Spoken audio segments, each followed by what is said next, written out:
How many times did a goal get scored in this game? 9 times. 9 times. 9 times. Just as I thought. Avs win over the Winnipeg Jets 6-3. Alex Newhook! Oh boy. Whoa!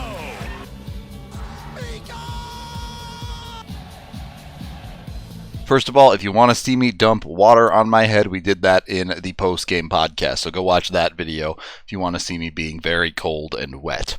As for the game itself, I really thought the Avs played a pretty darn good full 60 minutes. Obviously, the first period score doesn't reflect that, but when you look at the period, shots were just 12-11 in Winnipeg's favor, and the Avs had a lot of grade A chances. The puck just wasn't going in for them.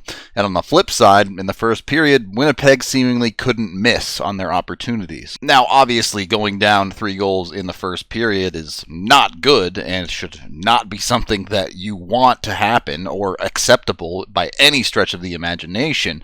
But when you look at the Avs hockey, yes, there are some mistakes, but by the way they played, they really shouldn't have been down 3-0. There are multiple factors there, and it's the third goal that's the one that just really can't happen. The first one comes just 2 minutes into the hockey game on what is Winnipeg's first real attempt at playing offense. This is a good stretch pass by Winnipeg to start the breakout, but this shouldn't be anything dangerous. The Avs have 4 back to Winnipeg's 3. It really isn't very much. Now, the Avs do give up a good bit of ground here, but the initial save is made by Francouz. He does give up a big rebound, but you want to see some better tracking from the Avs here to prevent a second chance opportunity. You got to be a little bit stronger if you're Ryan Murray, or maybe a little bit more aggressive if you're one of the Avs forwards to help out and get this puck out of danger. Instead, a second chance opportunity comes through onto Frankie, and this is the rebound that you really need better from. It kicks right out to the middle of the slot. You don't have great coverage again from the Avs. They all kind of just floated deep into the zone, didn't really pick up anything to cover, and didn't put themselves in good spots to cover a rebound or collect a puck.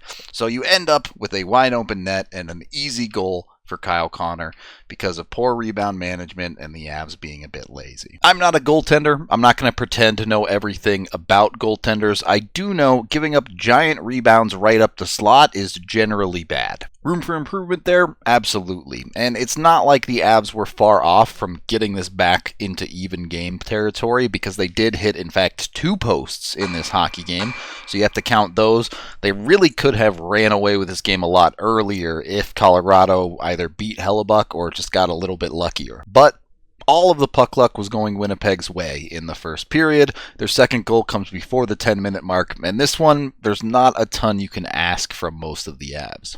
The only problem on this play is not even on this clip. Earlier in this possession, the Avs failed to clear the puck out of their own zone, and that's the only real issue here. You don't have the perfect defense. They maybe overcommit to the puck on the near side a little bit, giving a little bit of room. But even then, this is not that dangerous of a shot. It's one from out high. They just get a tip on it, and it beats Francouz because it's a tip. You can't expect your goalie to stop it. This is how good goals get scored. That's a goal that just beats you. That's a goal where you have to outscore your problems sometimes, and thankfully the Avs did. Now on to the third goal. First of all, you give one up on your own power play. When you give up shorties, that's never good. And the way it went in, let's be honest, Frankie's got to make a save. The Avs commit pretty deep on the power play in the offensive zone here. I don't mind that. I think you need to be aggressive on the power play to make plays, but when a loose puck comes out, the mistake here is Devontae's committing. He sends the pinch on a risky one and ends up getting beat instead of making the safe play. Yes, they might have lost the offensive zone, but you would not have given anything up the other way. Now, even then, this is a partial breakaway, I guess, but had you been able to walk all the way in, Girard would have cut him off. So this is really not that good of an opportunity. And the much bigger problem I have here is Francouz is going to get beat on the short side because he catches right on the glove side. It's just not okay. You need a save there from your goaltender. I know this is a game where the Avs, for the second time this year, came back from a 3-goal deficit, but the vast, vast majority of the time in the NHL, the game is over when one team gets ahead by 3. And because the process was decent to good.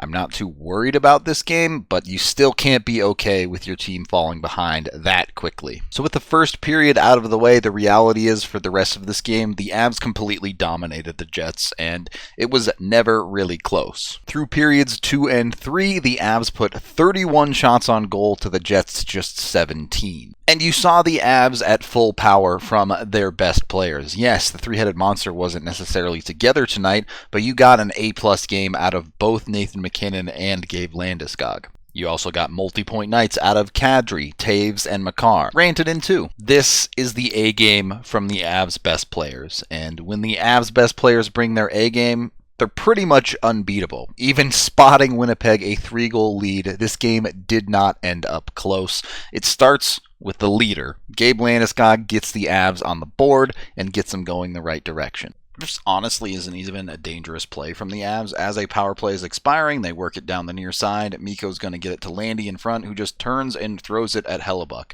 I'm really not even sure how this puck goes in. Hellebuyck seems to have his 5-hole closed, but Landy just finds a way to slip it through him. I guess he's just that magical. Makes those kind of plays look that good because he's a 10 and everyone around him becomes a 10. This goal was a start, but it still wasn't quite to the level where you felt like the Avs were back in it and doing their thing. A 3-goal lead, again, is a serious deficit to face.